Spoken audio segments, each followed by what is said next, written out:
Hi guys, ഞാനിന്ന് വലിയ ആവശ്യത്തോടു കൂടിയാണ് ഷോപ്പിലേക്ക് വരുന്നത്. വേറൊന്നുമല്ല, ഇന്നെൻ്റെ ഹെയർ സ്മൂത്തനിങ് ചെയ്യാൻ പോവാണ്. നമ്മുടെ സ്വന്തം വീട്ടിലാണ് ചെയ്യുന്നത്. അറിയാലോ, ഞാനിവിടുത്തെ സ്റ്റാഫാണെന്ന്. അതുകൊണ്ട് തന്നെ നമുക്ക് ട്രീറ്റ്മെൻറ്റ് ഫ്രീ ആണ്. അപ്പം നമുക്ക് കൂടുതൽ വിവരങ്ങളിലേക്ക് പോകുന്നതിന് മുന്നേ ട്രീറ്റ്മെൻറ്റിലേക്ക് കിടക്കാം. എല്ലാം എനിക്കിഷ്ടം. പക്ഷേ വേണ്ട, ഈ ക്രീം അപ്ലൈ ചെയ്തുള്ള ഈ ഇരിപ്പുണ്ടല്ലോ, കട്ട പോസ്റ്റാണ്. അത് മാത്രം എനിക്കിഷ്ടമല്ല ഗൈസ്. പിന്നെ ഈ പരിപാടിയെല്ലാം കഴിഞ്ഞിട്ട് നമ്മുടെ മുടിയുടെ സ്ട്രക്ചർ കാണുമ്പോൾ ഒരു സന്തോഷമുണ്ടല്ലോ. ഇതുപോലത്തെ കേളി ഹെയറുള്ള എന്നെപ്പോലെ ബുദ്ധിമുട്ട് അനുഭവിക്കുന്നവർക്ക് അത് മനസ്സിലാകുമായിരിക്കും അല്ലേ. പിന്നെ ഇവിടുത്തെ എടുത്തു പറയേണ്ട ഒരു കാര്യമാണ് നമ്മുടെ ഹെയർ വാഷ്. ഒരു രക്ഷയില്ല കാര്യം, അടിപൊളി ഹെയർ വാഷിംഗ് ആണ്.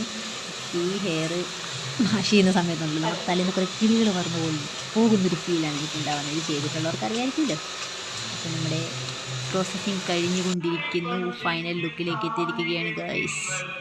എങ്ങനെയുണ്ട് എൻ്റെ ഹെയർ സ്മൂത്തനിങ് ചെയ്തിട്ട്? എല്ലാവർക്കും ഇഷ്ടമായോ?